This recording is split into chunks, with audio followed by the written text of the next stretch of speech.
কল্পনা করুন আপনি সমুদ্রের ৬০০ মিটার নিচে একটি বিশাল কাঠের জাহাজ দেখতে পেলেন।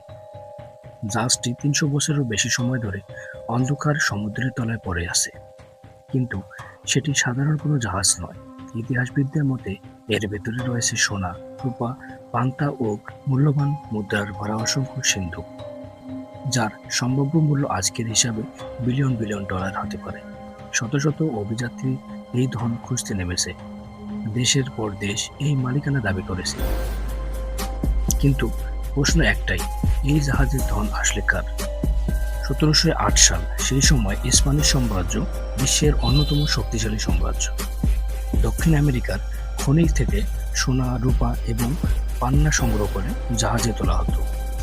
এই সম্পদ ইউরোপে পাঠানো হতো যুদ্ধের খরচ মেটানোর জন্য। সেই বহরের সবচেয়ে গুরুত্বপূর্ণ জাহাজগুলোর একটি ছিল সান জোস। জাহাজে ছিল শত শত নাবিক, সৈনিক ও কর্মকর্তা, কিন্তু সবচেয়ে মূল্যবান ছিল এর গর্ব, শত শত সিন্ধুকে ভরা মূল্যবান সম্পদ। অনেকে এটিকে ইতিহাসের সবচেয়ে মূল্যবান ধনবাহী জাহাজ বলে মনে করেন।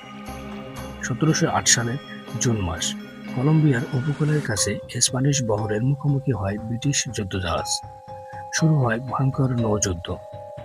কামানের গোলায় কেঁপে ওঠে সমুদ্র। হঠাৎ একটি প্রচণ্ড বিস্ফোরণ, সান জোস আগুনে জ্বলে ওঠে। কিছুক্ষণের মধ্যেই বিশাল জাহাজটি সমুদ্রের গভীরে তলিয়ে যায়।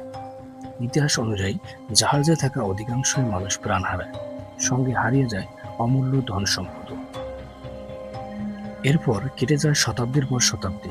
অনেকেই বিশ্বাস করতেন জাহাজটি আর কখনো খুঁজে পাওয়া যাবে না, কিন্তু আধুনিক প্রযুক্তির যুগে সমুদ্রতলে অনুসন্ধান আবার শুরু হয়। ২০১৫ সালে কলম্বিয়া সরকার জানায় যে তারা সান জোসের ধ্বংসাবশেষ শনাক্ত করেছে। তবে এখানেই শেষ নয়, শুরু হয় নতুন এক লড়াই।